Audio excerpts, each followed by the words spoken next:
Hello everyone. Welcome to another session of FCPI Virtual ID Week 2023. My name is Dr. Disha Thomas. I'm a clinical pharmacist in the Infectious Diseases Department at Amrita Institute of Medical Sciences, Kochi. Over the last few days, we have been discussing relevant topics on infectious diseases such as antimicrobial stewardship, diagnostic stewardship, and challenging ID cases in immunocompromised patients. Today, on behalf of FCPI, I would like to welcome you all to the session. Is treating tuberculosis getting complex? Dear participants, you can post your questions in the comment box given in our website, and we'll be discussing them at the end of each respective presentation.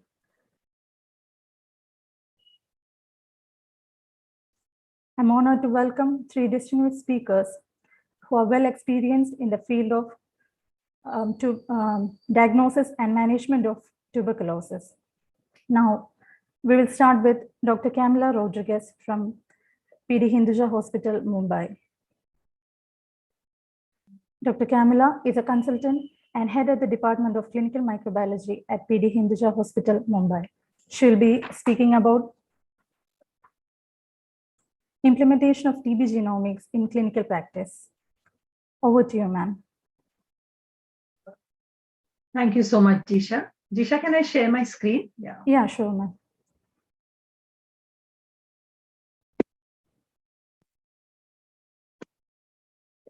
Can you see it? Yes. Okay, friends. Thank you to the Federation of Clinical Pharmacists in India, in particular to my two special pharmacists, Kylie and Saidalu from my hospital. And Disha, thank you for inviting me again.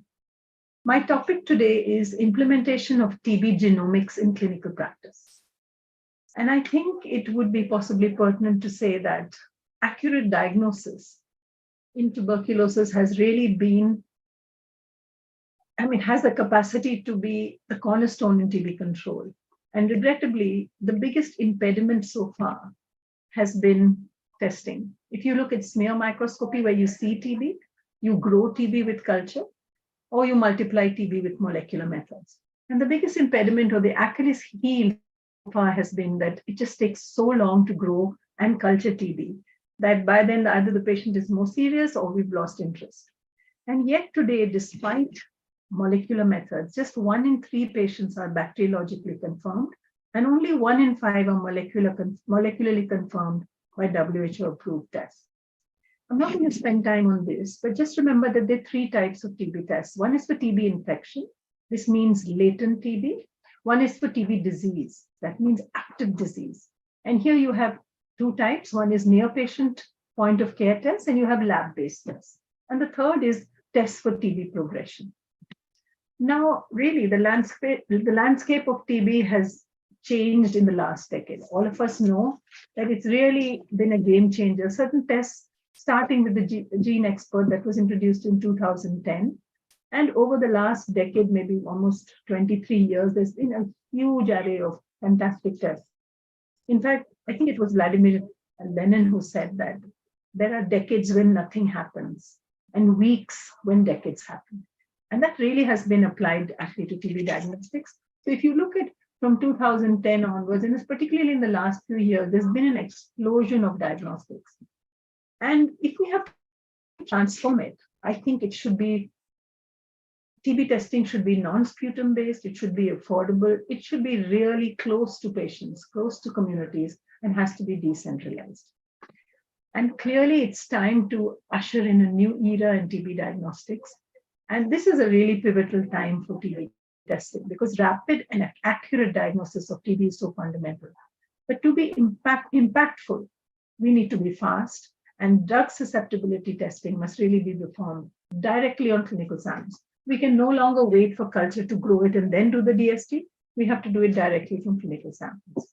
So this was the initial game changer that I spoke about. This was when Gene Expert was described in this particular publication. And we were part of it actually in 2010. And the great part is that when you do smear positive TB is not an issue. Smear negative and culture positive, 72% gave you a result. And if you did 3, which of course none of us can afford, the results would go up to 90%. And today, expert MTB-RIF has a sensitivity overall of about 75% in kids, 70% or 72% in smear negative, and is doing okay in others. But there are limitations of these tests. One was that incidentally, there's TrueNat, which is our Indian expert.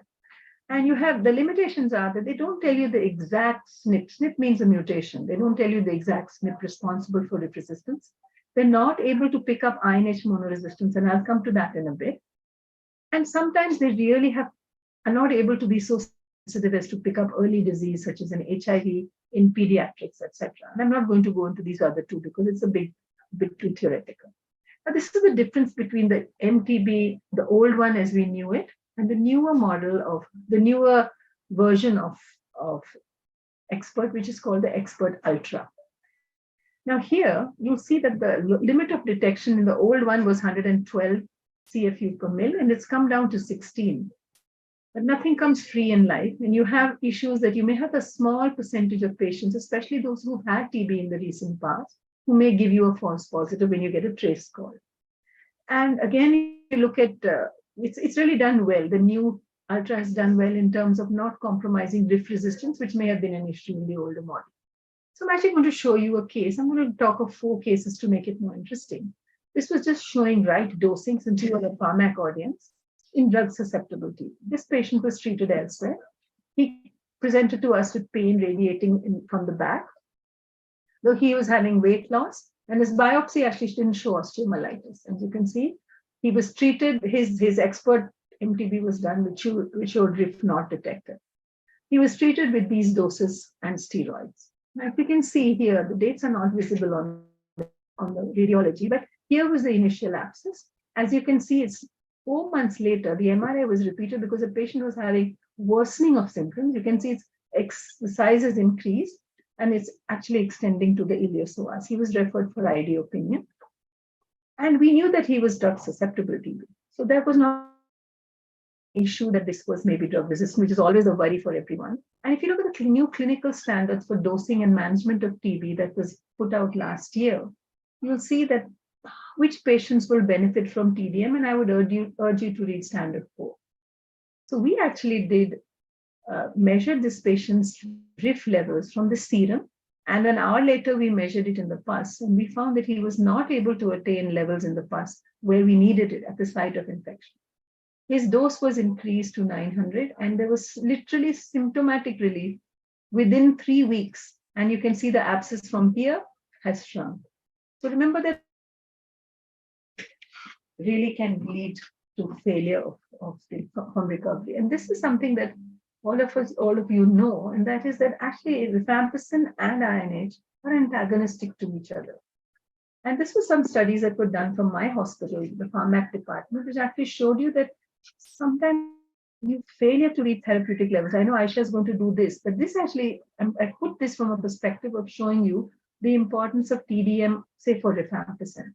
Now you see patients who are in this zone, the partial responders, who were in the therapeutic range, who actually, the ones who were partial responders, we could pick up, though some may have been who improved, there are some who actually developed resistance. So from my perspective, I'm more worried about patients who are not achieving high levels or adequate levels, who will develop resistance subsequently.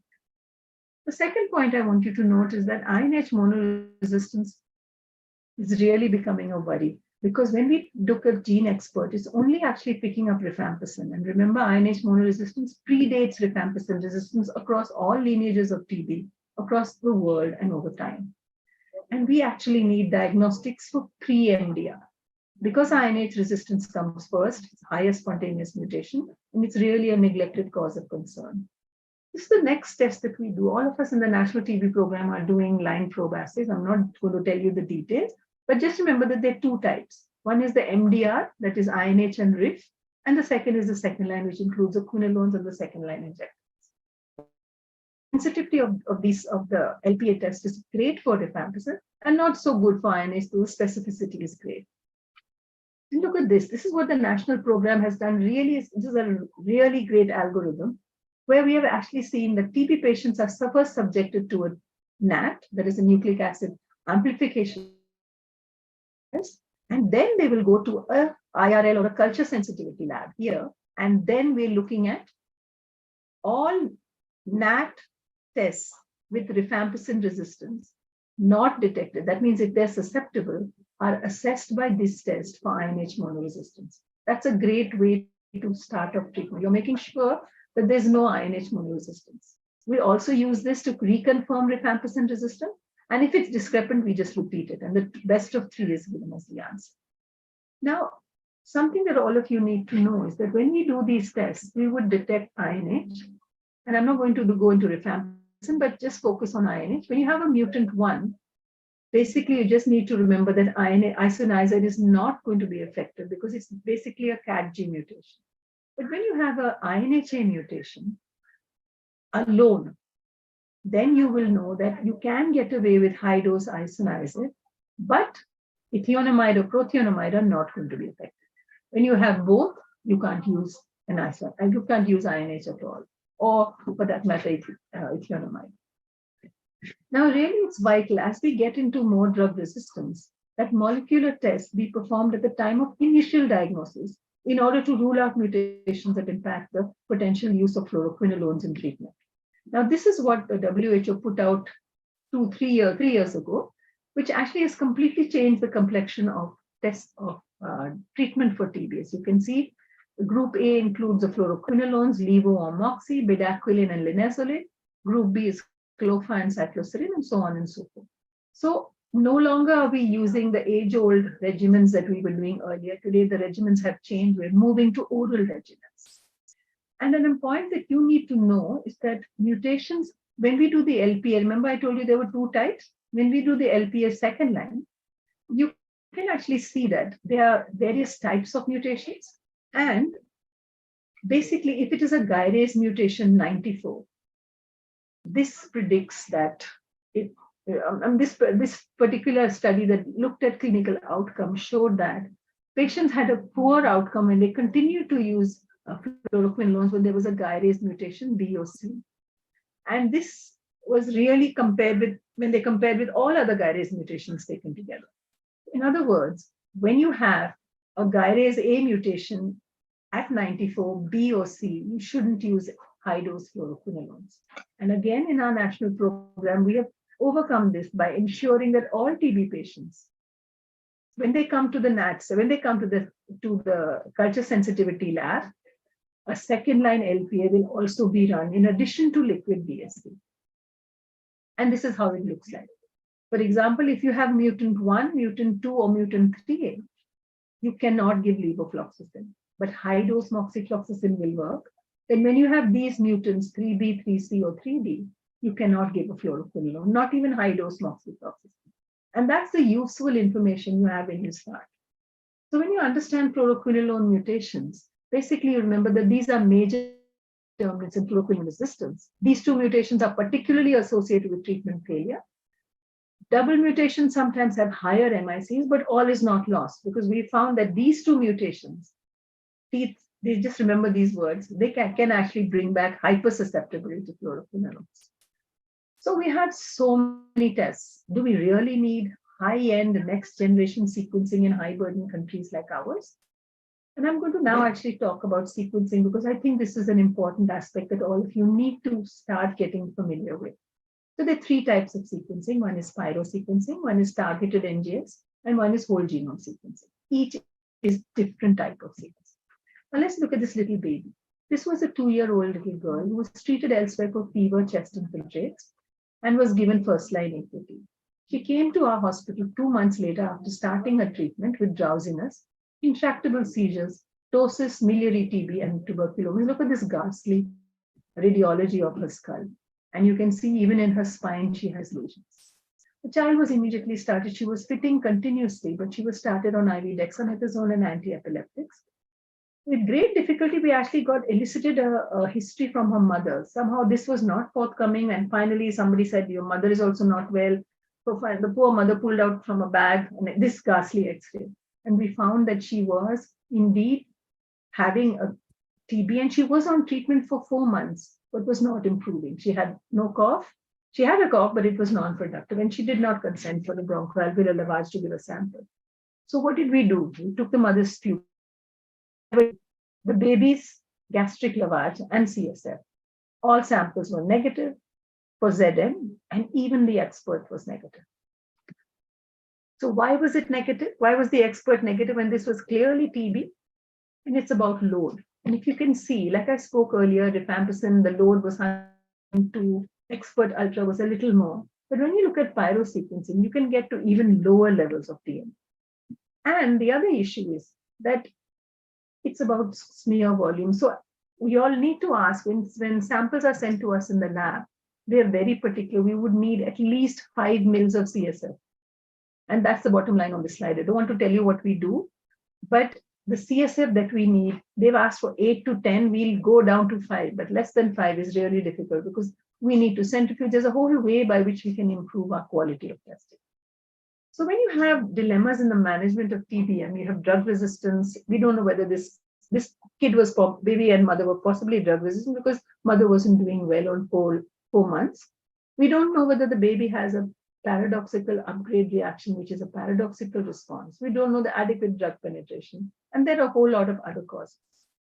And remember that the penetration of drugs in TBM is really, really important. Isoniazid is one of the best drugs to give, as well as ethionomide. The ones who achieve intermediate levels are the fluoroquinolones and linezolid. Low is rifampicin. Ethambutol is really not a great drug to enter the CSF. And other drugs where we don't have sufficient data are in the newer drugs that have been described. So how would you treat this mother and child without any diagnostic guidance? We did a pyrosequencing. This was actually 10 years ago when we were on a grant from the US, NIH-sponsored grant. And we could see that this baby was actually completely, at that time we were calling it XDR because the definition of XDR was different at that time. And this baby showed all the high confidence mutations, which mean that she was resistant to everything. So in 2014, we were giving this treatment to patients. We were giving levoflox, Cana, high-dose isoniazid, and pyrazinamide in addition to ethionomide. But based on this pyrosequencing report, we could change treatment.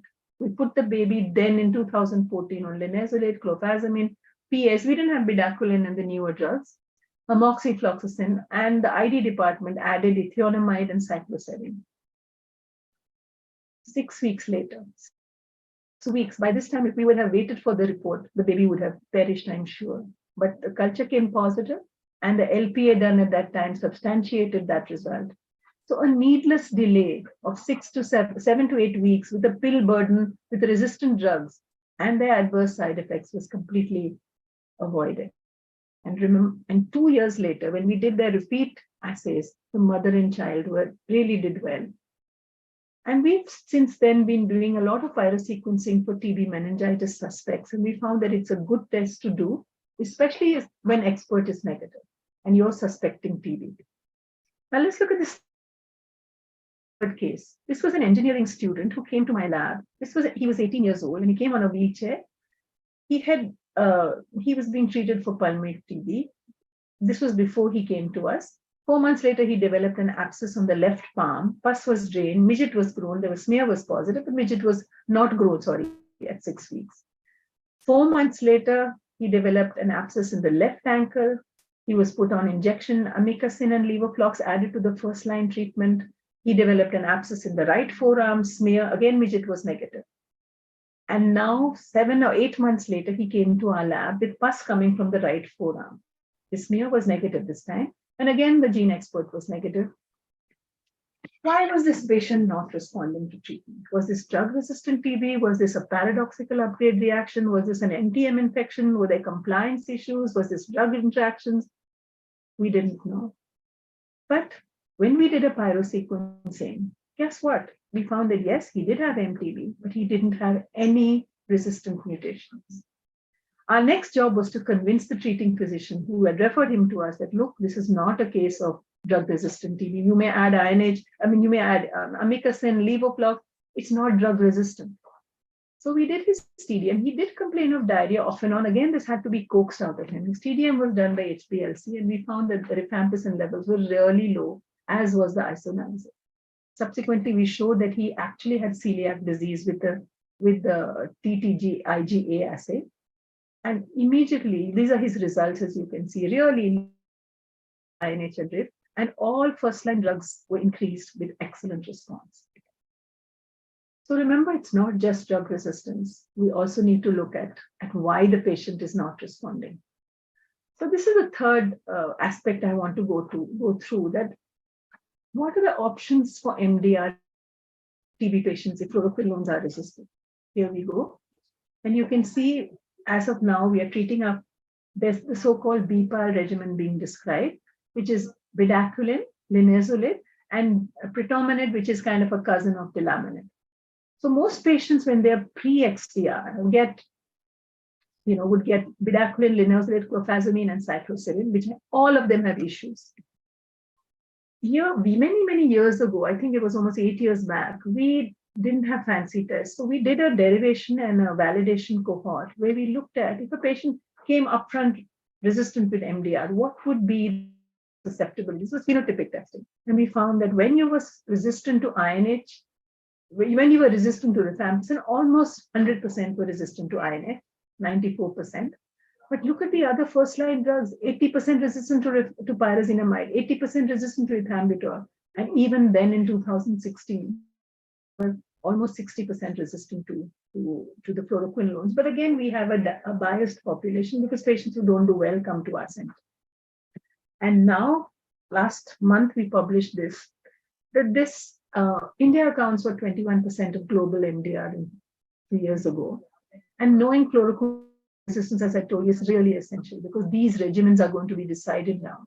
So we just took out data from our tertiary care center and found that this particular mutation, that is CADG, you remember the mutant one? It is present in 85% of our patients, precluding the inclusion of high-dose INH. Similarly, when we looked at the fluoroquinolones, 68% of our MDR cohort had fluoroquinolone resistance, and these two ghastly mutations were present in 75% of patients. Again, the inclusion of high-dose moxifloxacin will be not tenable with us. Enter into a new phase of our lives, which is called sequencing with better technologies than pyrosequencing, and they include targeted and next-gen sequencing. Now, this is, I think, the most fantastic thing that happened, but that the WHO did. It actually produced a catalog. And this catalog was done on outstanding work by the globe. We all came together and we all put our mutations together and the DST on a standardized knowledge base of mutations with their association with DST. 40,000 were analyzed and so many variants were found. This was version 1, and in another 2 months, we're going to get a version 2. And when the UK, the United Kingdom, applied this, they found that they could do whole genome sequencing. It's really applied brilliantly to first-line drugs. This was an NEJM publication that we published, I think, in 2018, the Cryptic Consortium, of which we were also a part. But we didn't do much in this, I must confess. This was clearly done by the Oxford group. And the first-line drugs confidently predict resistance. The second-line drugs are much more challenging. And on the basis of this publication, Public Health England, the Netherlands, and New York are discontinuing midget cultures because they believe that they don't have much resistance. And this policy change has saved them substantial cost and time. The problem comes that when you try to apply the WHO definitions, the new ones, to us, where we have a lot of drug resistance. One is lab capacity for phenotypic testing is limited. We have currently low resistance prevalence for the group A drugs. Remember, we discussed about linezolid, bedaquiline. Of course, for fluoroquinolones, we have higher. And there's an incomplete understanding of the genetic basis of resistance to all the newer drugs that have been included. This is my last case. How much time do I have? Yeah, nearly finishing. This was a 24-year-old girl who came to us in November. She was severely breathless, emaciated, high-grade fever. She was being treated really badly. Poor girl. She was treated elsewhere somewhere in the state. And she was smear positive. The gene expert showed RIF resistance. And the Hain test that we did showed that she was pre-XDR. She should have been operated, but she was unfit. So we knew that she was pre-XDR. What else could we wait 4 to 6 weeks? So what drug should we start till phenotypic DST was awaiting? As you can see, this is just a very high level slide which showing the mutations. So we did a targeted sequencing on her directly on her sputum with a turnaround time of 3 days. And this was various studies we have been part of. This is seek and treat as part of Unitaid and Find. We just completed the study in May. And when we applied it to this girl sample, we found that we could predict susceptibilities to bedaquiline. She was resistant to bedaquiline, she was resistant to ethambutol, pyrazinamide, and clopar, and we could actually treat her with these drugs. We had to push her on, or advise her to be pushed on second-line injectables, linezolid and ethionamide. 40 days later, 39 days later, we got the exact same result by the phenotypic midget cultures. So clearly, NGS or next-gen sequencing has a potential to be the future of TB-DST because we're taking 2 to 3 days versus if we follow culture. So what exactly is precision therapy? I just need to tell you this because you are a pharmacy group, that we need to match the right treatment to the right patient. And NGS has changed the diagnostic landscape. We're slowly going to move from empiric to modified to precision therapy. And this is how it's going to be.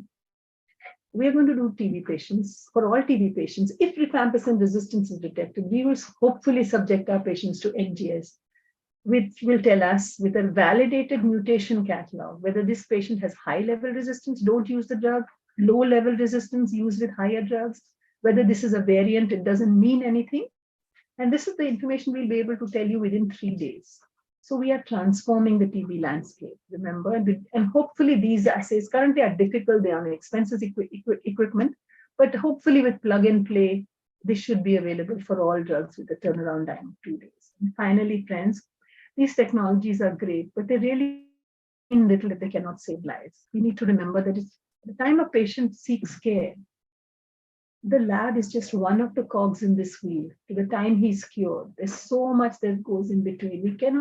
We need to remember the factors that fuel the ravages of this disease, which include environmental, social changes, malnutrition, diabetes, stigma, and so many drug-induced adverse drug effects that preclude adherence. So I'm going to stop here and just tell you that there's lots to be done. And I'm so glad that you have had this topic on, is treating TB getting complex? I think it's getting simpler. Thank you.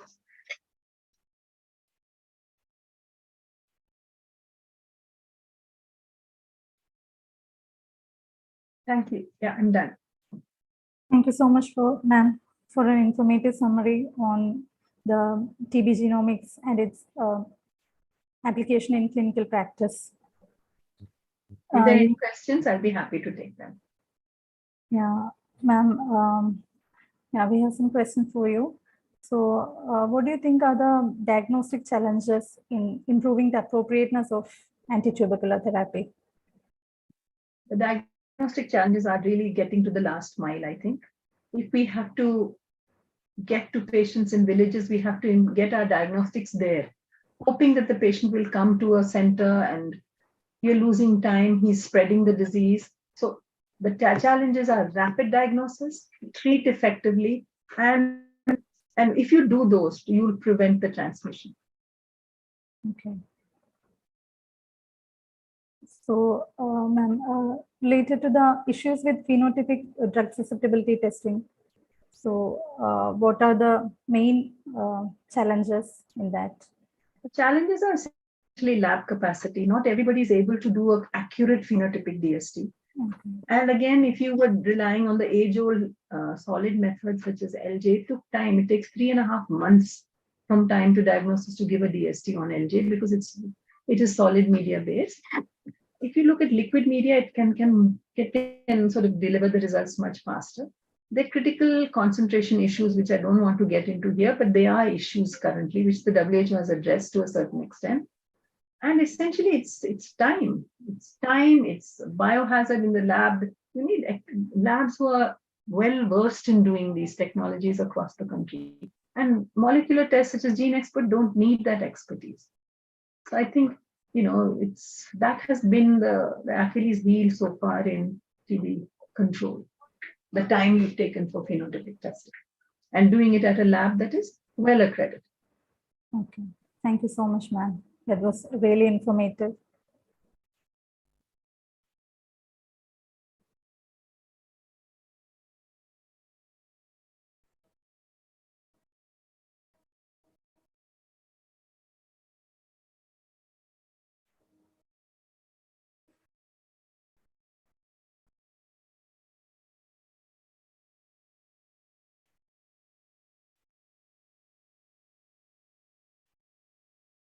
Any more questions?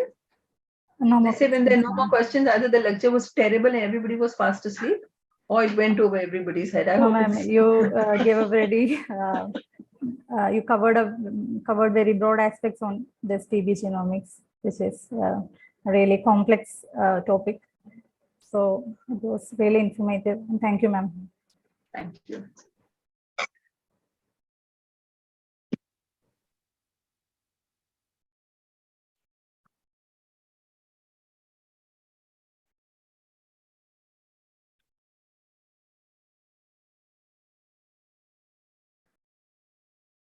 Our next speaker for today's session is Dr. Ayesha Sunawala. She is an ID physician at PD Hinduja Hospital, Mumbai, and her areas of expertise include tropical fever, fever of unknown origin, influenza, TB, HIV, STDs, neutropenic sepsis, and adult immunization and travel medicine. She is a co-chairperson of antimicrobial stewardship program at PD Hinduja Hospital, Mumbai. Also, she is a steering committee member and author of COVID-19 guidelines and treatment guidelines for antimicrobial use in common syndrome by ICMR. Also, she is a principal investigator on the study on initiation, implementation, and expanding antimicrobial stewardship program across hospitals in India. She's a speaker for several international and national presentations and has 36 publications. I'm delighted to welcome you to this session. The floor is yours, ma'am. Thank you. Thanks. Can I share my screen? Yeah, sure, ma'am.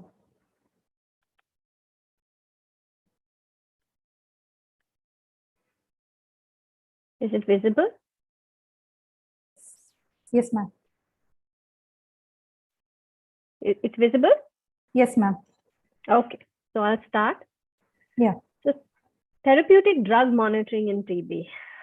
Question is, why are we talking about this today? And I thank the organizers for inviting me here and for allowing me to choose my topic in TB. And this is what I chose. Well, we'll all speak to enough clinicians who will tell us that they've had innumerable success stories with individuals being treated successfully for tuberculosis without the inclusion of these technological advances like therapeutic drug monitoring. But in truth, are we really doing that well on a large scale platform? And we'll start today, as the agenda to start today is to begin to discuss how tuberculosis remains the eternal alarmist, discuss a little bit about what went wrong and what continues to go wrong with this scourge, how we've progressed in our thinking from depersonalized medicine to precision medicine, discuss a little bit about how TDM remains the missing link. And Dr. Rodriguez before me has so eloquently described how we've moved to such great lengths in terms of TB susceptibility and diagnostics. We'll talk a little bit about the evidence in support of therapeutic drug monitoring and some of the limitations and lacunae that we feel still exist regarding this modality. So although TB has been around since the advent of human civilization, the battle still rages on, and we're quite familiar with headlines like this that appear in our papers ever so often. If we want to inform policy, we have to have a clear understanding of what the burden really is. And if we look at the latest India TB report 22, the estimated incidence of all forms of TB in India for the year 2020 was 188 per 100,000 population. Perhaps we could take encouragement from the fact that the trend does seem to be mildly reducing. But with the COVID pandemic, the number was up 19%. in 2021, perhaps underreported in 2020. Trends in mortality are definitely encouraging. Again, you can see what happened with the COVID pandemic over here between 2019 and 2020.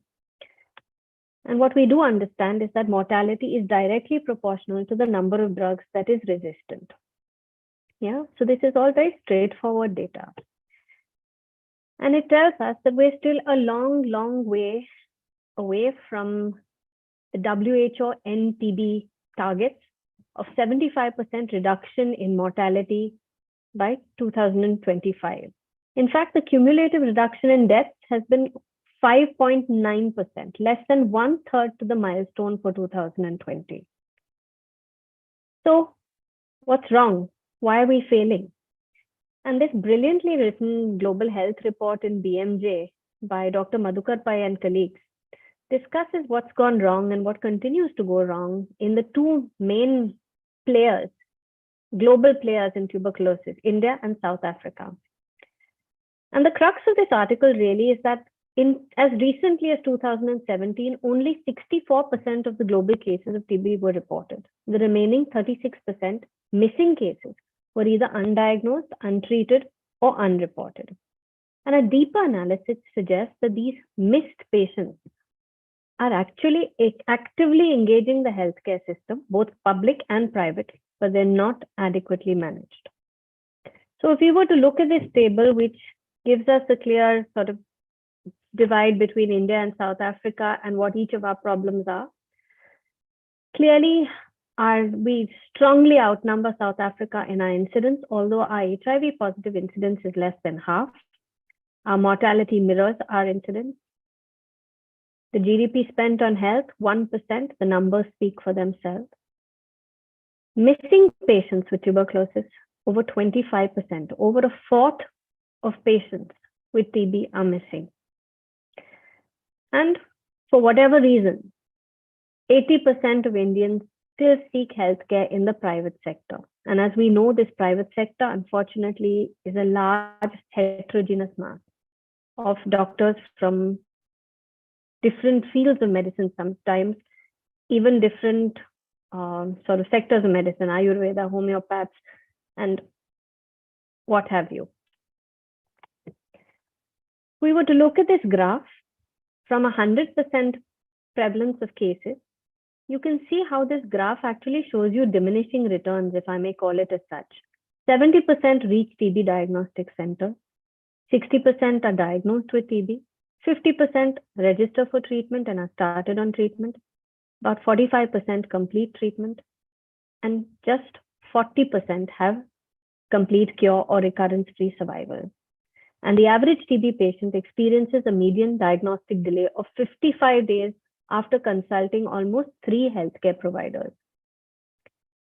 So of the 55% of cases over here who do not complete TB treatment, half did not access any diagnostic services and were treated empirically, probably accounting for inappropriate treatment and poor outcomes.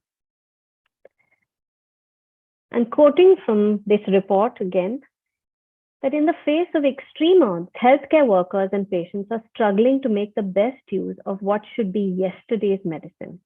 Apart from bedaquiline and delaminid, all other anti-tubercular drugs were invented before astronauts walked on the moon. This is really the reality of things, and the access to these 2 new drugs has been restricted to a small number of patients with the most resistant forms of disease.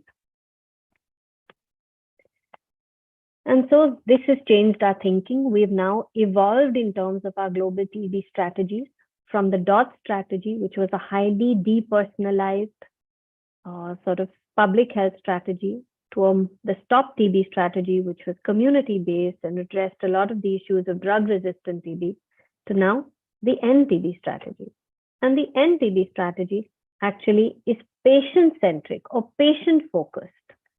Talks about bold policies and systems and intensified research and innovation. What do they mean by research and innovation? They describe screening tools, early diagnostics, biomarkers, digital technology, mutation sequencing, everything that was spoken of by Dr. Rodriguez before me.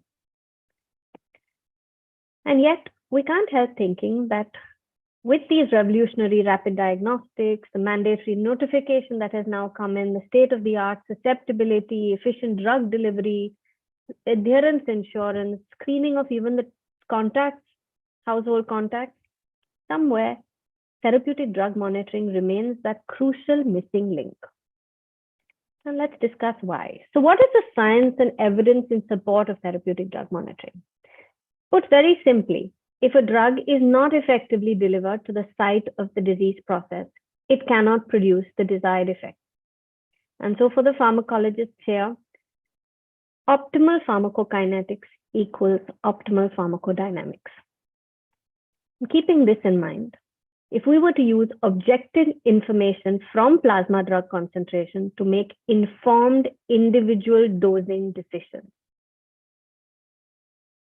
this is particularly important with respect to TB because there has been a consistent observation of wide interpatient variability in the pharmacokinetics of most antitubercular drugs with standard dosing.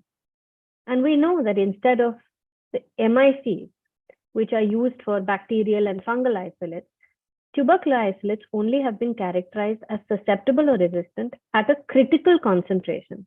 And this critical concentration has not been adequately reviewed or revised over time. So in patients in whom the critical concentration or the MICs are way below the critical concentration, we may actually get away with subtherapeutic drug exposure because of the combination therapy, because of the prolonged period that we give it for. And that's probably why we've gotten away so far as possible.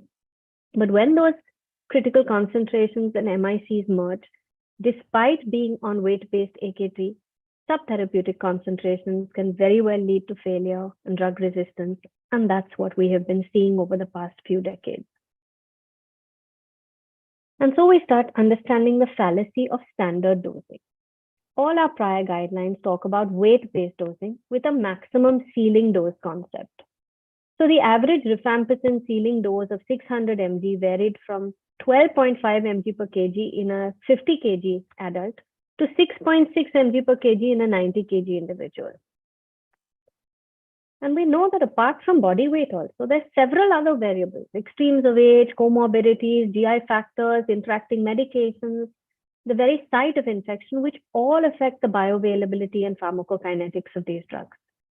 And so maximum dose can be redefined, can be rethought to be the dose that produces the desired effect while simultaneously producing an acceptable level of adverse effect. And a strong argument can be made to give the highest tolerated dose to each patient for the shortest duration of time possible. Let's try and put this into clinical practice.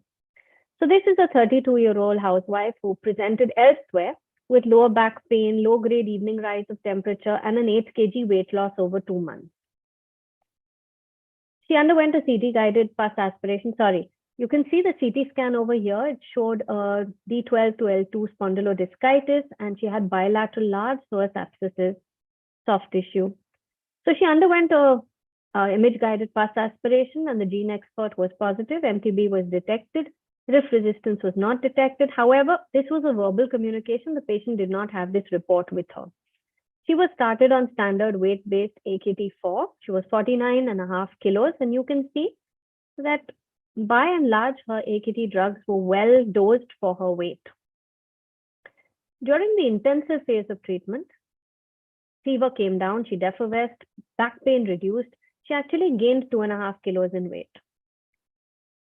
But about 3 months later, once the pyrazinamide had been stopped for a few weeks, she started developing progressive pain, swelling in the right flank, and a 2 kilo weight loss again. And here you can see that the psoas abscess has increased significantly. Before coming to us, streptomycin and moxifloxacin had been added to her first-line regimen empirically. And she consulted us with this at Hinduja Hospital. We repeated a USG-guided aspiration of the abscess. And our gene expert was also positive. TB was detected low. Rif resistance was not detected. We sent our TB midget cultures. So as Dr. Rodriguez discussed in one of the cases in the talk before me, This was clinical deterioration despite evidence of susceptibility, at least on the initial molecular test. What are the possibilities over here? Inadequate dosing for weight, poor adherence to antitubercular treatment, a paradoxical response because she had initially improved followed by worsening, resistant subpopulations of TB or perhaps INH monoresistance. We typically saw her worsening after the pyrazinamide was stopped. Inadequate serum levels of antitubercular drugs, maybe poor absorption, or suboptimal drug penetration into the extrapulmonary sites like the spine. She had good adherence to the antitubercular treatment. She had been adequately dosed for her weight, and so these remained the possibilities in this patient. We did her RIF and INH levels in the serum. It was tested 2 hours after the RIF and INH dose, and you can see that these are the normal sort of values, and her levels were extremely low, especially for rifampicin. INH, it was just borderline. When the levels are so low, we actually do a 6-hour test as well, 6-hour post-rifampicin, just to see that there isn't any delayed absorption. And in most of the patients that we have tested, we have found no change at all. So what did we do? We stopped her fixed drug combination. We increased the rifampicin from 450 to 600 milligrams on an empty stomach. And the INH was continued at the same dose 2 hours after breakfast. So rifampicin was given before breakfast on an empty stomach, and INH after that. We split these. And a few weeks later, we checked the serum again, and you can see the stark difference in the rifampicin level. And INH is now well within the therapeutic range. Her TB midget culture showed no growth at 6 weeks. And she did very well on clinical and radiological follow-up at 1 year when we stopped treatment. Now, I'm not discussing this case because of the success we had with her or because this is an exceptional case. At a tertiary care center where we practice and we have the privilege of doing therapeutic drug monitoring, of having it on our, sort of at our disposal, this is the prototypical case that comes to us. And we have seen innumerable cases like this, where second-line treatment is started empirically, and all we've done is hold on, go back and look at levels, and had success just with the right dosing, the right exposure, achieving the right concentration. And all the data that I'm going to show you now has been shared by my colleague in biochemistry at Hinduja Hospital, Prerna Chawla. And these are all our experiences at Hinduja Hospital that have been published. I'm going to just take you through some of the latest work that we've been looking at on our patients. Again, all done predominantly by my colleagues in biochemistry. So the therapeutic drug monitoring, the TDM of the rifampicin and isoniazid was performed and correlated in 125 of our patients, and it was correlated with the acetylator status, the INH acetylator status in patients who are on first-line weight-based therapy. As you can see here, most of these patients were pulmonary TB, followed by lymphadenitis, Cox spine, and other pulmonary sites, extrapulmonary sites. 88 out of 125. Most of these patients were on combination tablets, either AKT4 fixed dose combination or Arsenex. The mean dose of rifampicin, as you can see, was optimum for weight as well as isoniazid. And yet, despite this, only 62% of these patients responded clinically and radiologically over the first 2 months. And in fact, 5% developed resistance to rifampicin during the course of treatment. So what did we find? The graph on top shows us rifampicin concentration. The green bar and the blue bar over here is therapeutic levels. This is for isoniazid. And you can see that only 42% of our patients had rifampicin concentrations in the therapeutic range. 56% were subtherapeutic, and a small 2% were supratherapeutic or in the toxic range. And for isoniazid, about half of them were in the therapeutic range. 28% or a third were subtherapeutic, and a third was in the toxic range. It was beyond the scope of this study to understand whether failures could actually be attributed statistically to subtherapeutic levels. But what did we find? We know that rifampicin and isoniazid do interact with each other. They're reported to interact, and the bioavailability of rifampicin reduces in the presence of free isoniazid. And it's seen that in healthy adults, if you were to give them rifampicin alone, 600 mg per day, this is the regular concentration that you would achieve, 6 to 13 milligram per liter. But when you add rifampicin plus isoniazid, that level decreases. The concentration, the average concentration reduces. And let's see how it turned out in our patients. So here we looked at acetylator status, and we found that 55 out of 123 patients were slow acetylators. Now, this is unlike the West. They have a much smaller number of slow and intermediate acetylators. This is clearly a genetic difference in our Indian population. Another 50 were intermediate acetylators and 20 were rapid acetylators. But what we found very consistently was in slow acetylators, the rifampicin concentration was subtherapeutic, whereas the isoniazid concentrations were higher, and the reverse for the rapid acetylators. So you can see the isoniazid concentrations over here, and the converse with the rifampicin concentration. So acetylation polymorphisms of the NAT2 enzyme influence the metabolism and elimination of isoniazid, causing inter-individual variability in the plasma concentration and half-life. This we all know, and I needn't tell the pharmacists about this at all. But what we do understand from this is that fixed dose combinations may fail, especially in a slow acetylator phenotype, as the risk of reduced bioavailability of rifampicin is high in the presence of prolonged exposure to isoniazid. And what happened when we split the doses of rifampicin and isoniazid? Without increasing the doses, when we just split the doses, we found, so these are baseline doses, baseline concentrations of rifampicin in blue, and this is after we split the doses. And you can see how the levels markedly increased for the slow acetylators as well as some of the intermediate acetylators just by splitting the two. This study by Gumbo and colleagues way back in 2013 was actually one of the first studies that clinically correlated microbiological failure, poor long-term outcome to drug concentration. And if you look in these 142 patients, in patients who had a subtherapeutic concentration of pyrazinamide peak, rifampicin peak, or isoniazid peak, when you compared them to patients who had therapeutic concentrations, look how many were sputum positive at the end of 2 months. So pyrazinamide subtherapeutic, 14 were positive versus 1. Rifampicin, 13 were positive with subtherapeutic versus 1. Isoniazid, similar. What about long-term clinical outcome? Was so much better in patients in whom the AUC was achieved. So the key drivers, in fact, for this study, the key drivers of successful long-term outcome was achieving AUC of pyrazinamide followed by rifampicin and isoniazid. So that was one of the earliest studies that actually showed evidence of therapeutic drug monitoring in improving clinical outcome. And we know that doses, standard doses themselves have sort of evolved. Our thinking has evolved.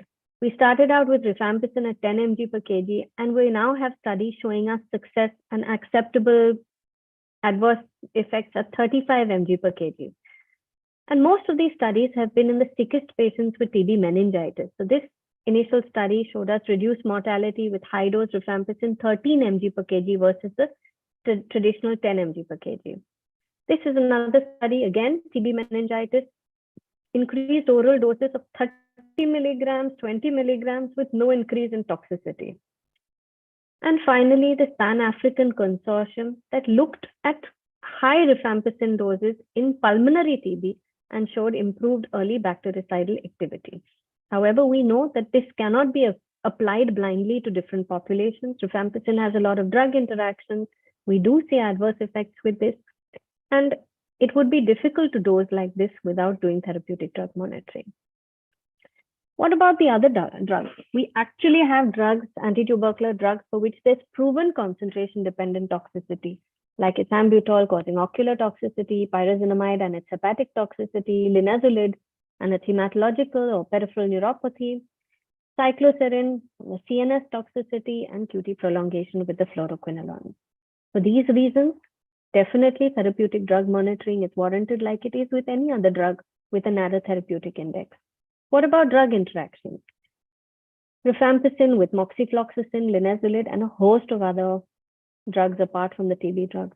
Fluoroquinolones, bedaquiline, clofazimine, delaminate, all which increase the QT interval. Linezolid with SSRIs, tricyclic antidepressants, and several other drugs as well.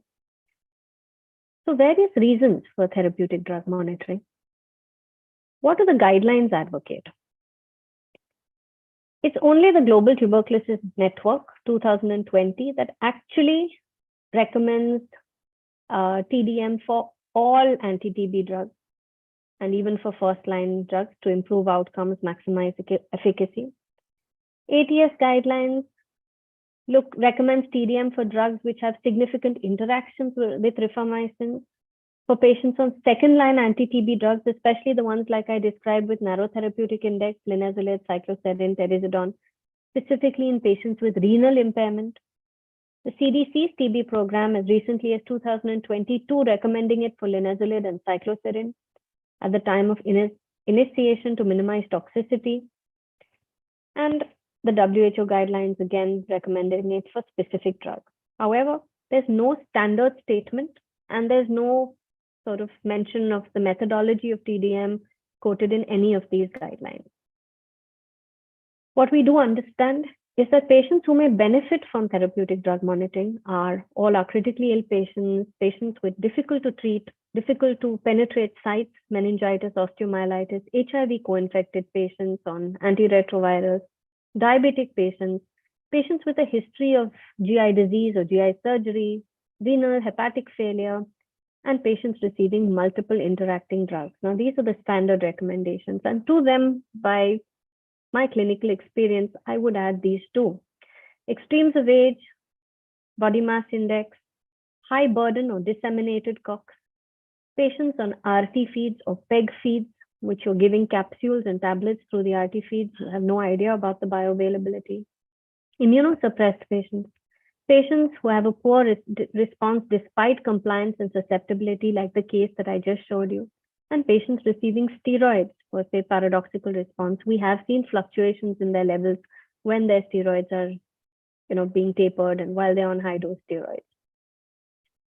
And this was a recent survey on the practices of therapeutic drug monitoring in tuberculosis. It was an international, a global survey that was carried out, and the participants were clinicians, pharmacists, infectious disease specialists, sort of various stakeholders from all across the world.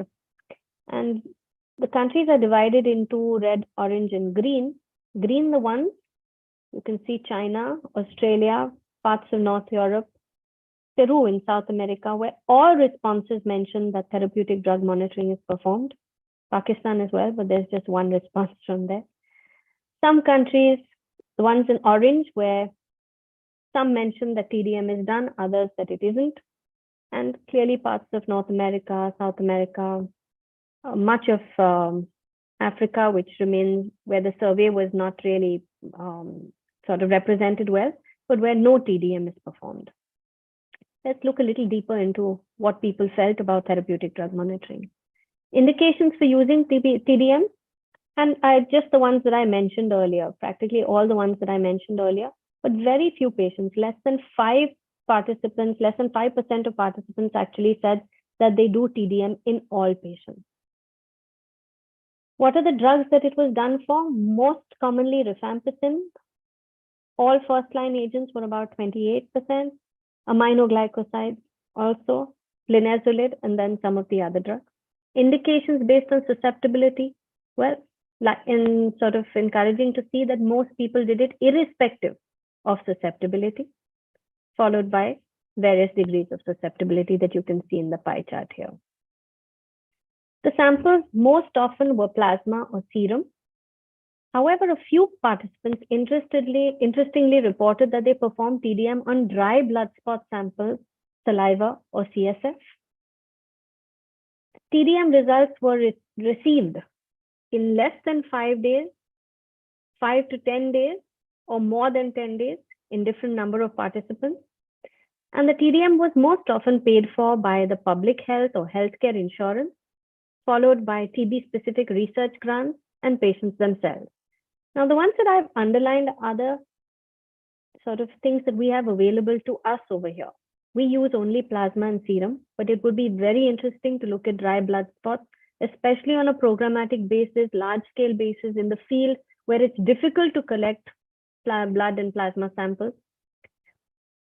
Our reports are available to us between 5 to 10 days, and the newer drugs, the second-line drugs, can take more than 10 days, which are now sort of being standardized and stuff.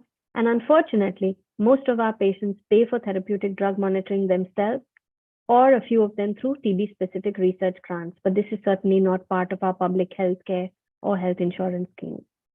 And the main barrier to therapeutic drug monitoring among the users was a lack of knowledge amongst medical staff, lack of funding and lack of guideline usage, no political or government will, cost constraints, and logistical issues like the fact that the implementation was considered too complicated in an already overburdened system.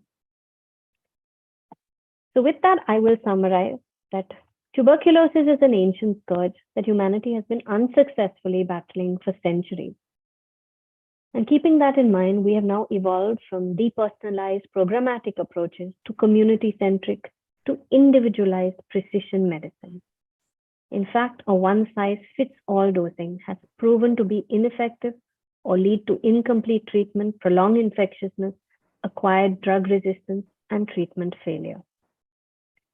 And if I can leave you with the most important sentence from this entire talk, it's about the fallacy of maximum dosing. There is no right dose for all patients. There are only right exposure. So therapeutic drug monitoring is one of the least acknowledged tools in the international TB treatment guidelines due to its perceived cost constraints and lack of infrastructure. And we must accept that plasma concentrations cannot explain all the variability in patient responses or guarantee patient outcomes. But if we combine TDM with clinical and bacteriological data, it may be that crucial missing link that allows us clinicians to successfully treat even the most complicated patients with tuberculosis. Thank you. And I leave you with this poster, part of the WHO NTB strategy that says we must invest to save lives. And investment will have to be in terms of time, energy, manpower, and resources. Thank you.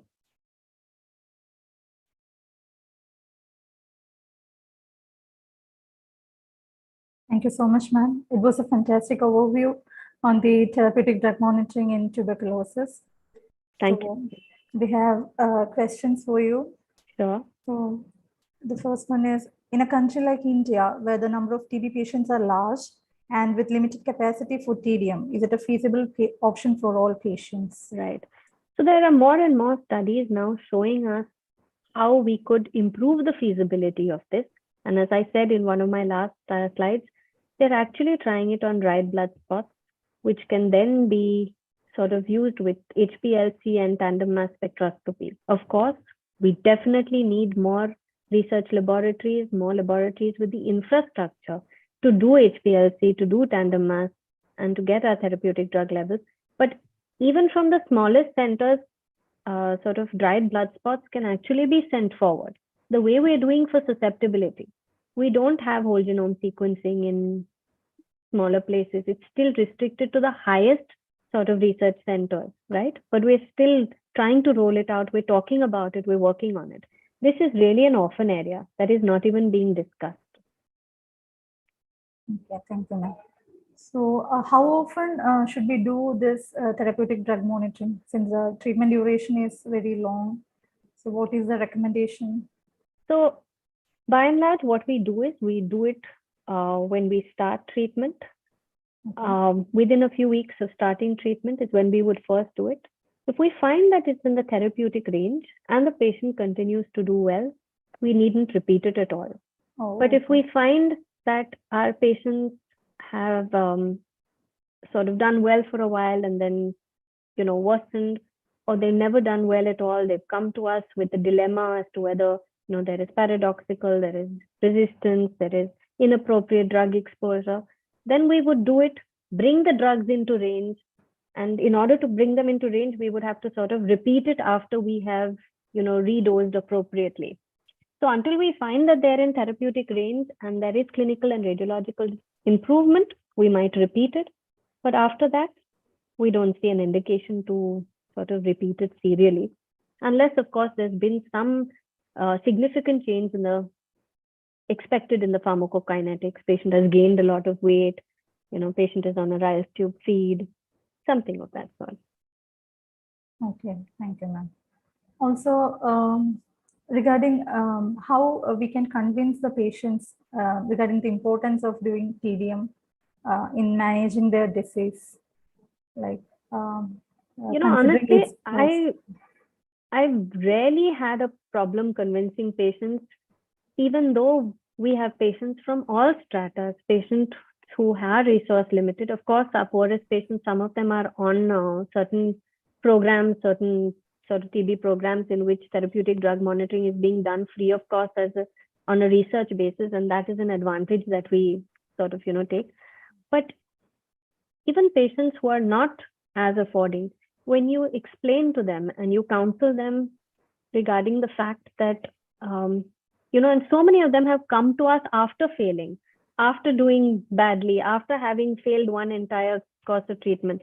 So in fact, they're so desperate to get it right that they don't need much counseling. What we often just tell them is that I want to ensure that the drugs that I'm giving you, the side effects that you're suffering, are actually being put to good use, and I am seeing that your body is absorbing it and it's reaching the site where it needs to go. So I've rarely had patients refuse it. Okay. Thank you so much, ma'am. It was really informative. Thank you. Thank you, Disha. So I'll leave then. Thanks. Yeah.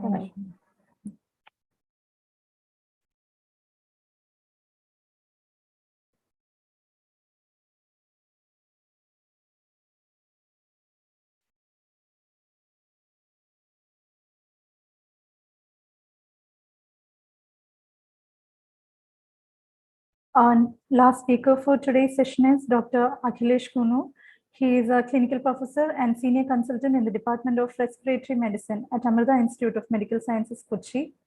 He is a coordinator of Amrita Pulmonary Rehabilitation Program, NTP State Task Force Vice Chairman, member of Technical Work Group, LTBI, and State Level Difficult to Treat TB Clinic and PMDT Committee. Also, he is a WHO PPM Working Group for TB Prevention and Control member. He has over 40 publications in various international and national journals. And also, Dr. Akhilesh is a recipient of Young Pulmonologist Appreciation Award in 2018 and Young Pulmonologist Award in 2019 by APCCM. And really, I'm delighted to welcome you to this session, sir. Over to you.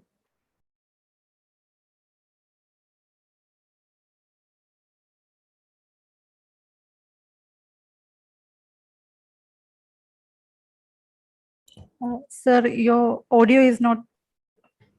Okay, now audible? Yeah, yes, sir. Yeah. Good evening, all. Thank you, Jisha, for nice introduction, and also all the organizing committee within the and FCPI for inviting me for this one of the important and novel topic regarding the anti-tuberculosis stewardship program. I'm just sharing the screen.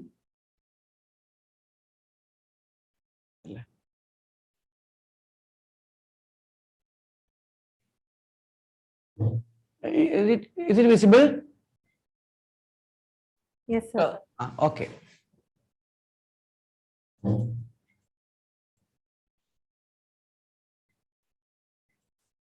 minute. Okay. So today I will be dealing with a topic on role of pharmacist in anti-tuberculosis stewardship program in India. So the cornerstone or the cornerstone of any stewardship program or the pillars of the stewardship program based upon these aspects, that is mainly about a leadership or administrative commitment. Then there should be a proper accountability for the actions. There should be drug expertise, action, tracking and reporting, and education. This all comprises stewardship. And I will come to each component. Leadership commitment means there should be an administrative will to provide proper human, financial, and information technology resources. And there should be a single physician leader who should be accountable for the program outcomes. And there should be a single pharmacist leader who should be working for improving the antibiotic use or anti-tuberculosis use, antifungal use, whatever. So for the drug expertise. Then there should be a systematic evaluation of the ongoing treatment need after a period of initial treatment. That means once we start a treatment, there should be a proper monitoring and there should be a follow-up schedule. Also, we should track on the resistance patterns and any ADR it's developing or not.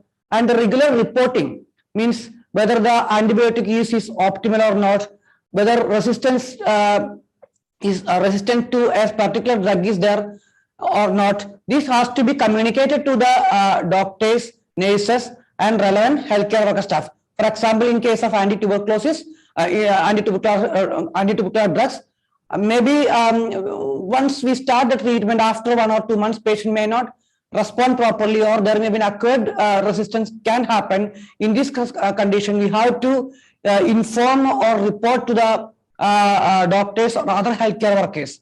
Now, educating clinician about resistance and optimal prescribing. See, this is also one of the important thing that there are a lot of guidelines are coming up, especially in the TB sector, and we have to give an awareness about the evolving guidelines and the resistance pattern and the newer technologies. This all we can be done. Now, antimicrobial stewardship program, the rationale or the aim of the antimicrobial stewardship program is mainly to optimize an antibiotic prescription, and that means an appropriate prescription.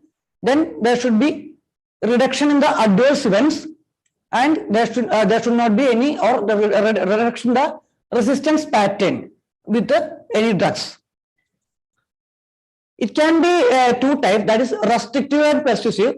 Restrictive means selective pre-prescription approval. For example, in some of the places there was an approval needed for ceftazidime, avibactam like drugs, and still in India itself there was pre-approval for bedaquiline was there needed in the initial period of this supplementation. So this is called restrictive. And persuasive means audit of prescription. Patient, the doctor has already started treatment, and whether that prescription is optimal, whether that prescription is appropriate, whether it's a drug dose, regimen, duration, everything is right or not. The audit of this is being called as persuasive type of antibiotic stewardship.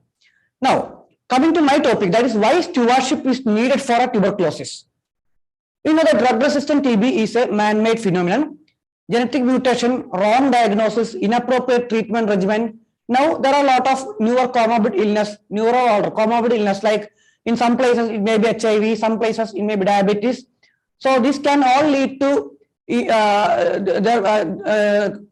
failure in the regimen or failure in the treatment, or can lead to drug resistance. So, but still, why I told it's a man-made phenomenon, there are a lot of issues we can troubleshoot. For example, we can divide like this: program issues, drug issues, and patients issues.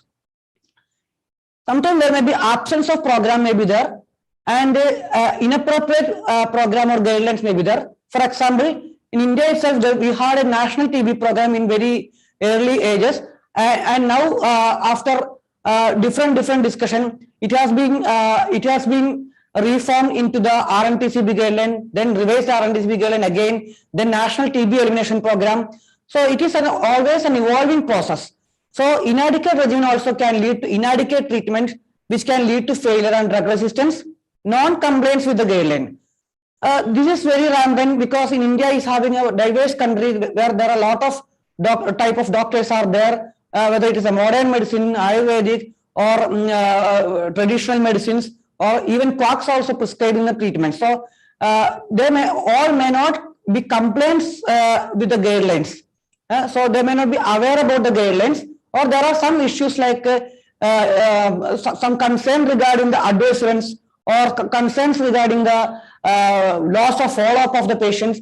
These all can lead to a non-compliance with the guidelines, inadequate training. So the doctors know that there are guidelines existing, but they have not been trained enough. The National TB Elimination Program now and the Central TB Elimination now came with a online platform like Swasthya e-Gurukul for a larger scale of training in drug-resistant tuberculosis, drug-sensitive tuberculosis, LTB training, everything. So this inadequate training is also there, which can lead to inadequate treatment.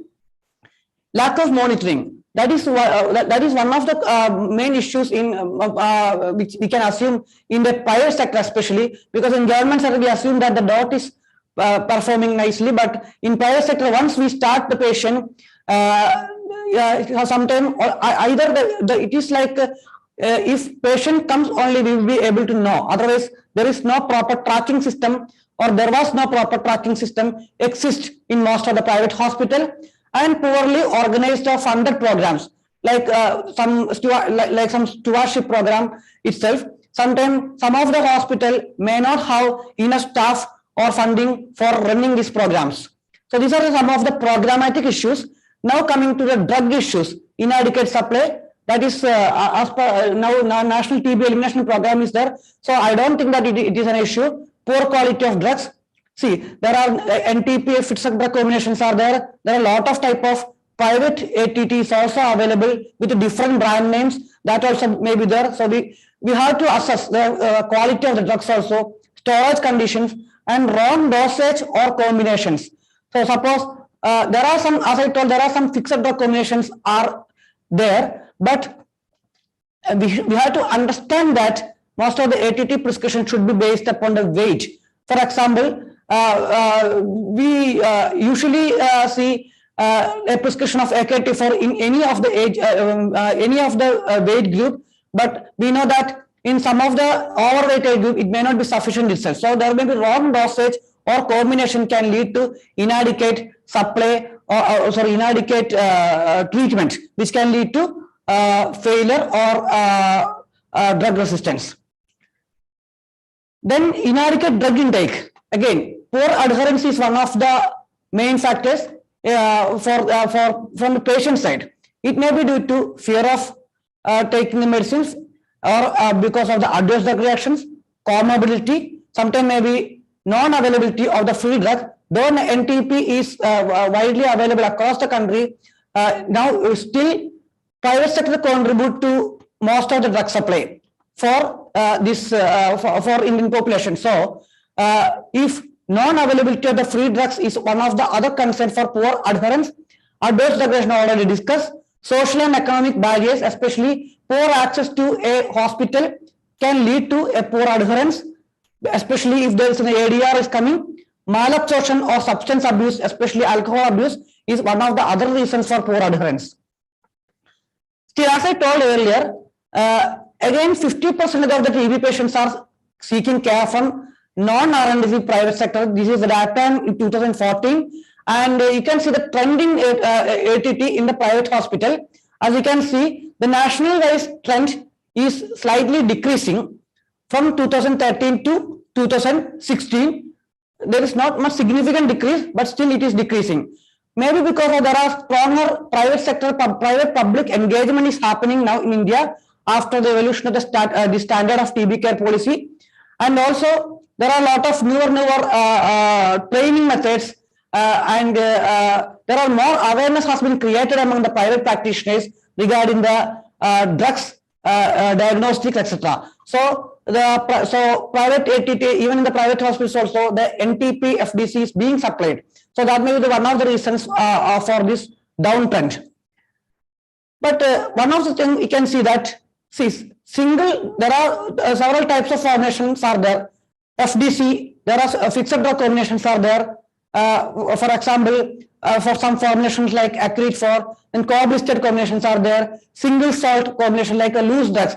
Each drug like rifampicin, INH, pyrazinamide, ethambutol, this can be given in very loose drug formulation. Especially these are very good, especially in case of some comorbidities or adverse in the event of an adverse drug reaction. You can see that drug sold in single salt account only very small, but it is static over this 2013 to 2016. Though there is a trend of decline of FDC. As I told, the same reason NTP FDC is there. This may be one of the reasons for declining the trend, but loose drug is still being rampantly being used for the same purpose. Now, what was the status in 2010? This is a study done by Dr. Sari Rudwadia regarding the quality of private ATT prescription. In this study, participants were never approached or oriented by local TB control program. This was one of the major drawback of the RNTCP program in those times. And now there are good private public sector engagement is there. Only 6 of the 106 participants wrote correct regimen. 106 doctors prescribed 62 regimens. Only 3 of the 106 could properly write a drug-resistant TB regimen, and there was a tendency to treat for very long duration. So this was a scenario in 2010. Now RNTCP understood that there is a need for a public-private sector engagement.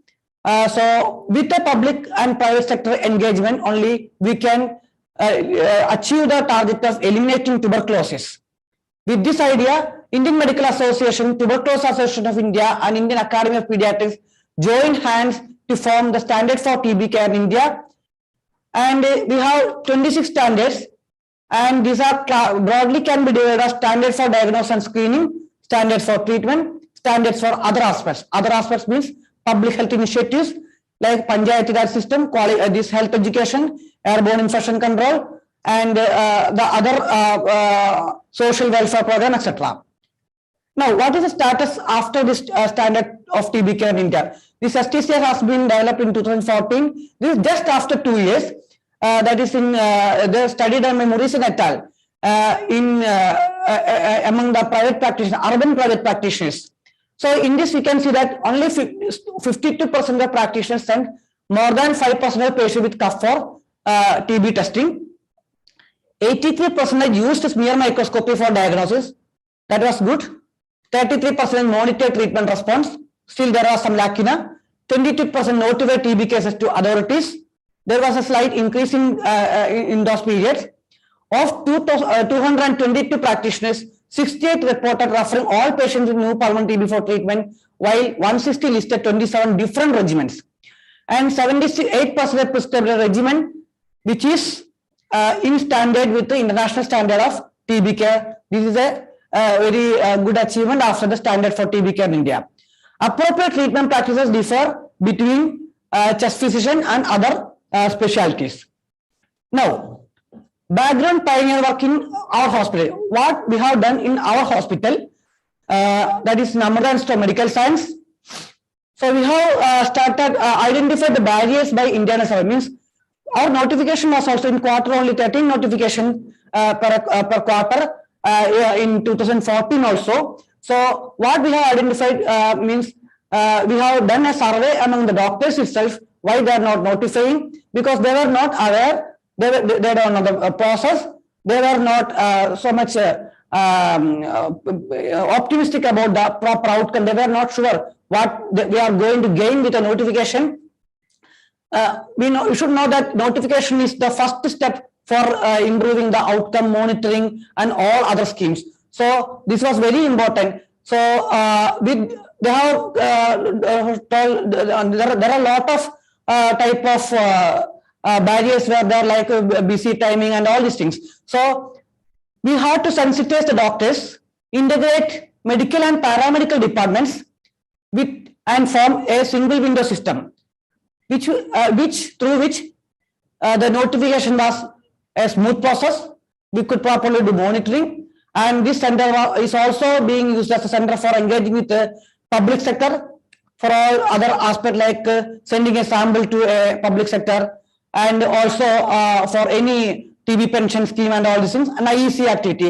This all lead to the creation of a model or pioneer the model of system for TB elimination private sector in the state itself. So I will just show the outcome of the impact of the notification drive or the single window system creation. You can see that for notification in 2015, there was a significant improvement of the notification in 2019, but after COVID started, there was a slow decline and slightly it is upcoming. And we have published the efforts in the Public Health Action Journal. And now our next aim is that what happens to these notified patients.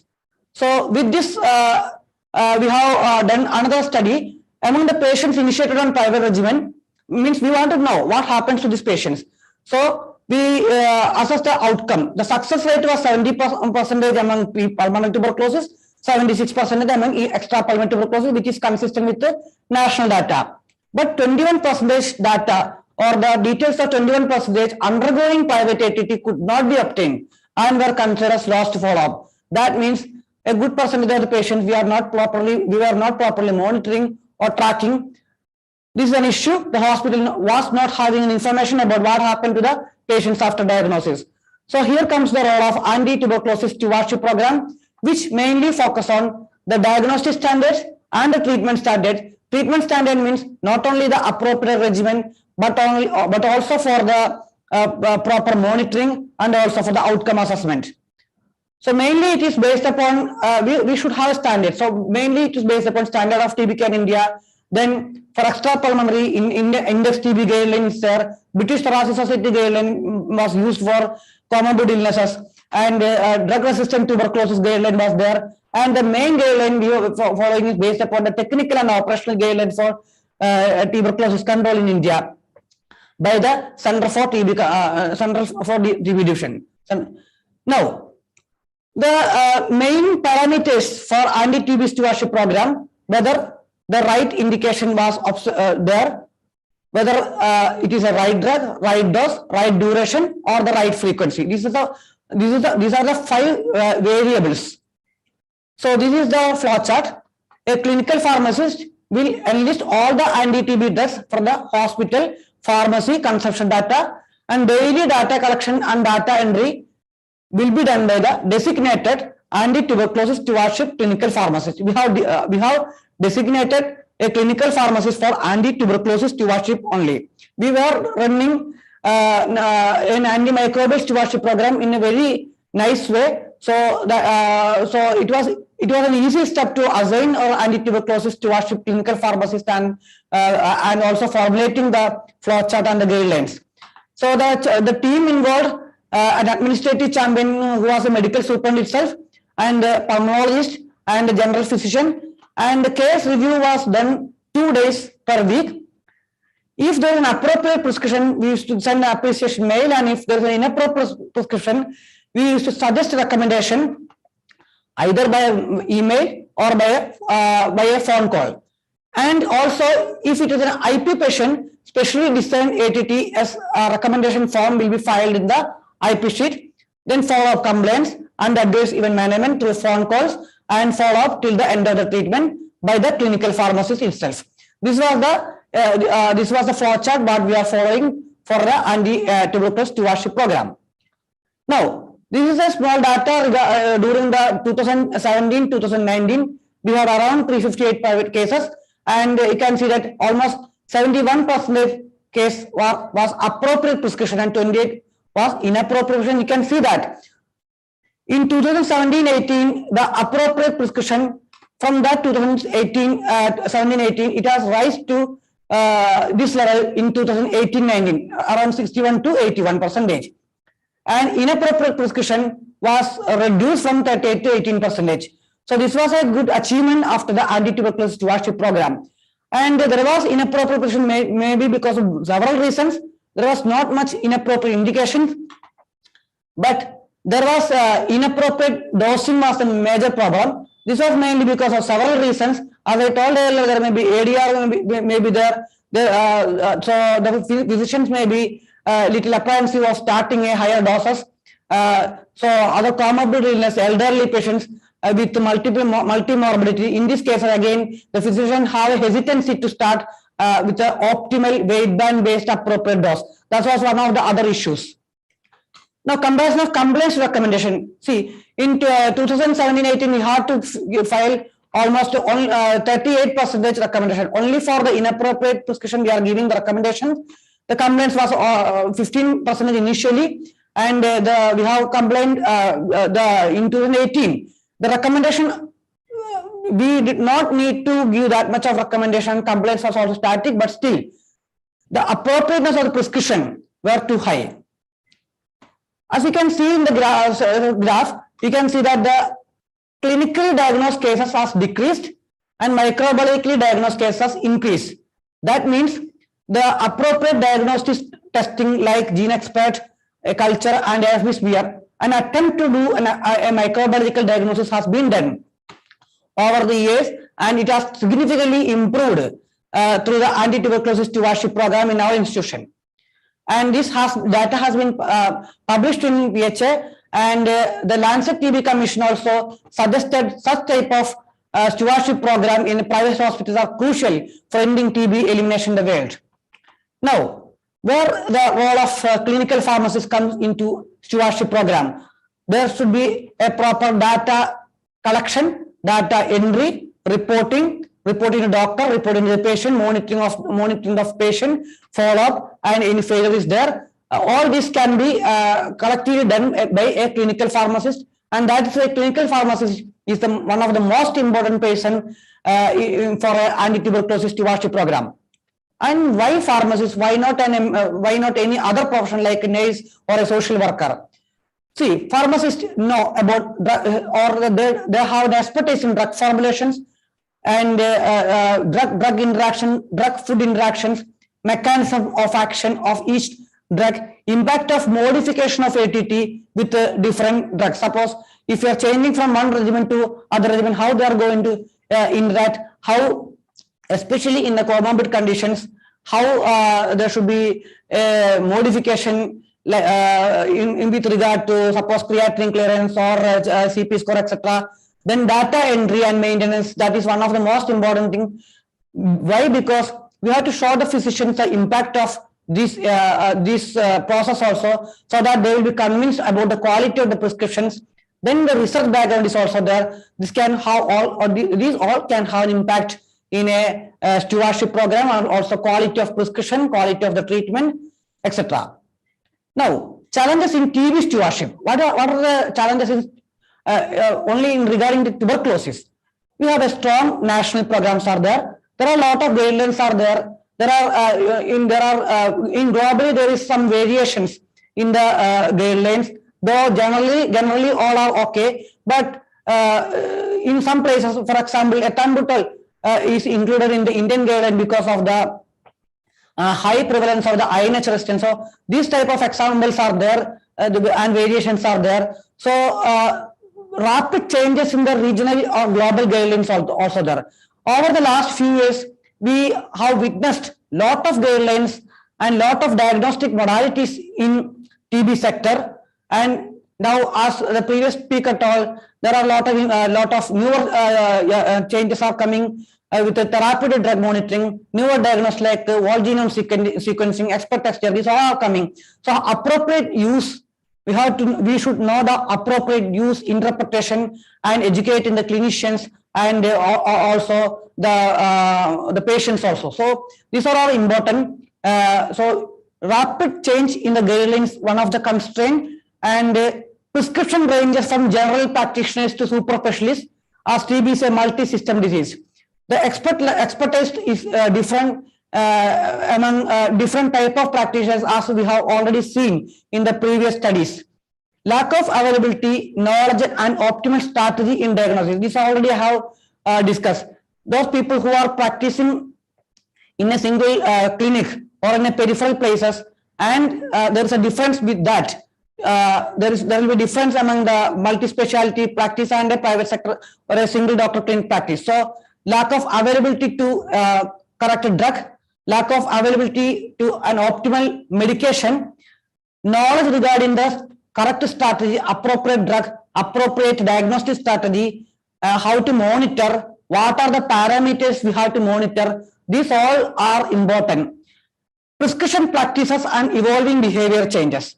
That is also important. Some of the practitioners are so much confident about the this loose drug preparation, and some are prescribing about the fixed drug combination, and some are apprehensive about starting some of the drugs in this elderly population. So there are several types of prescription practices are there, and evolving behavior change.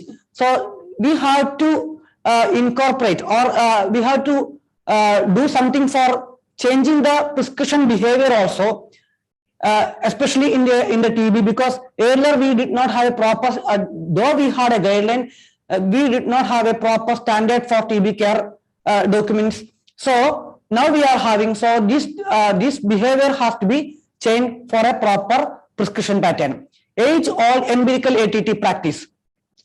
This was very much rampant because we did not have many, not much diagnostic strategies or diagnostic capacities, and at the same time we do not have access to diagnosis, and India is a country with a high burden of tuberculosis. So it was justified in a way, but now we have a lot of diagnostic strategies, and access is also not so bad. This strategy of empirical activities widely being discouraged. So we have to have a behavioral changes in this aspect also. Increased frequency of adverse events. Earlier we had an intermittent chemotherapy. Now we are having a daily regimen. It has been observed that some of the adverse events like liver hepatitis and ocular toxicity is increasing in the daily regimen. So this has to be taken care of. Comorbidities. These are the challenges in the TB stewardship, and we have only very few drugs for modification and all these things. These are some of the challenges in the TB stewardship. So while doing a TB stewardship, it is very difficult to convince a physician regarding the need of changing the regimen or regarding the need of a proper prescription practice, etc. Now coming to the another aspect, that is clinical pharmacist, ID or the anti-tuberculosis stewardship program. A clinical pharmacist is a co-leader with a clinician. He or she will help the clinician for appropriate diagnostic strategy by promote appropriate prescription, reduce risk transmission, educate clinician, patient and public regarding the guideline. Now, for a pharmacist to become a stewardship pharmacist, what should be the criteria? There should be a proper knowledge regarding the rapidly evolving evidence and guideline, as I told earlier. There should be a knowledge regarding regional specific guideline. There should be good communication skill and rapport with the clinicians, microbiology and pathology teams. Also, there should be skill for interpretation. Understanding the socio-economic impact of the recommendation. For example, as we know, the TB affect any type of patients with any socio-economic strata. So some of the highly best diagnostic strategy may not be suitable or may not be possible with a very poor patient. So we have to understand the socio-economic impact and physician constraints also in this regard. So there should be general understanding and there should be the rapport creation between the clinician and other laboratory networking should be there for a stewardship clinical pharmacist. So there were several studies regarding the role of a ID pharmacist on antimicrobial stewardship program, and they showed that there is a significant reduction in antimicrobial consumption, reduction in mortality associated with sepsis, reduction in antimicrobial cost with incorporating a dedicated ID pharmacist on antimicrobial stewardship program. And another study in 2022 also shows that there is a guideline adherence is better with ID pharmacist driven antimicrobial stewardship program, and there is a significant decrease in the drug resistant pathogens also. So these are some of the barriers, means for a clinical pharmacist to become a stewardship pharmacist, because there are very much lacking in dedicated stewardship pharmacists, or lack of dedicated stewardship pharmacists, and lack of administrative commitment, and some of the institutions may not be so much aware about the need of a this dedicated stewardship pharmacist, lack of knowledge and perception of clinicians toward the stewardship program. The physician may be resistant to the recommendation given by the stewardship pharmacist. Lack of integration among healthcare workers. That is another issues. Means, as I told, there should be a proper communication among microbiologists, pathologists, in case, especially in case of tuberculosis, then clinicians, and even in the IT, information technology resources also, we need to incorporate a lot of technologies into the stewardships, and lack of proper training in the stewardship strategies and also in the guidelines, and lack of dedicated time schedule. Means a multi-purpose pharmacist may not be suitable for a stewardship program. A proper dedicated stewardship pharmacist should be there. So a proper pharmacist who can dedicate time for this thing will be an ideal stewardship pharmacist. Whatever, the integration is a keyword in medical profession for a holistic approachment in management and patient care. And in this aspect, clinical pharmacist is having a very important role in any stewardship program. As we talked 2 days back, this Pharmacy Council of India came with a circular that pharmacy is an independent profession, not a paramedical course. It's a profession that deals with the safe and effective use of drugs to promote health and manage disease. Thank you.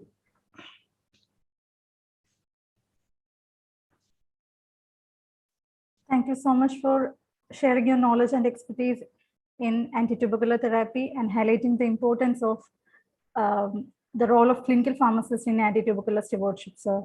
It was really informative as well as inspiring. So we have one question for you.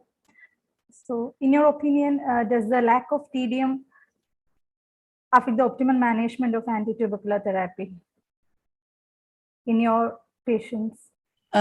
See, in my opinion, actually, TDM may be helpful in some subset of patients. Sorry. Can you hear? Yes, sir. See, TDM may be helpful in a subset of patients, especially those patients who have a risk factor for failure or some comorbid illness, etc. Because as we know, every cases because of the cost constraint, I don't think it can be implemented in a very good manner. But we have to select some sort of patient, for example, diabetes, some from all TB patients or some patient with malabsorption. These things, some of the patients have to select properly, and if any patient shows a delayed conversion or a tendency to failure, in those cases we can optimally use the therapeutic drug monitoring. Okay, thank you, sir. So what were the measures you had taken in your hospital to improve the compliance to the recommendations? We had several mechanisms. Means one by one, we used to call the physicians. We used to send a mail, and because sometimes they were not so much receptive, or sometimes they may not be so much awareness about the recent programs. So these were some of the factors. So we have to convince them what is the need and all these things. So we used to give phone calls, mails, and in some cases in-person visit also was needed, and a multiple sensitization program conducted about the guidelines has been conducted in the hospital itself for clinicians as well as the paramedicals. And we used to send a monthly or quarterly circular regarding the updated changes also. Okay, thank you, sir. Also, sir, in patients with poor medication adherence, what were the counseling points which you would emphasize? Poor medication adherence is mainly because of the lack of a proper monitoring or a lack of a proper confidence building. Because after 1 or 2 days itself, sometimes this patient will have a lot of adverse events, minor adverse events like fatigue or maybe some vomiting sensation, nausea, and all these things. Some the patient may have a tendency to stop the medicines. So in this case, we have to have a proper support system.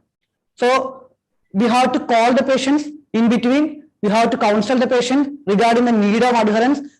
If the patient is not adhering to treatment, what is going to happen? What should be the proper? What should be the proper? What should be the outcome if the adherence is not being properly maintained? This, especially patient education, is the most important factors. Second thing is that if the patient is still not tolerating, we should have an open mind to change the regimen itself, rather than just telling that, oh, patient is not adherent or patient is alcoholic. We cannot tell these excuses. We sometimes, if we have to find out the causes of lack of adherence, sometimes there may be concomitant medications may be there. There may be some issues with the food intake.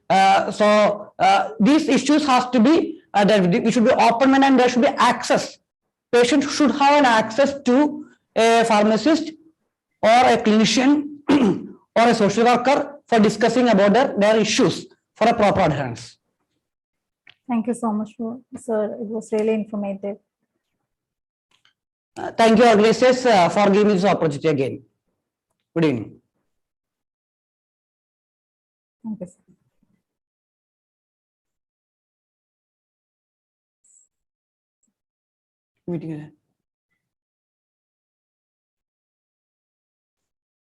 So, thus we have come to the end of today's session. And participants, let me remind you on completing the feedback form, which will be sent to your mail after this session.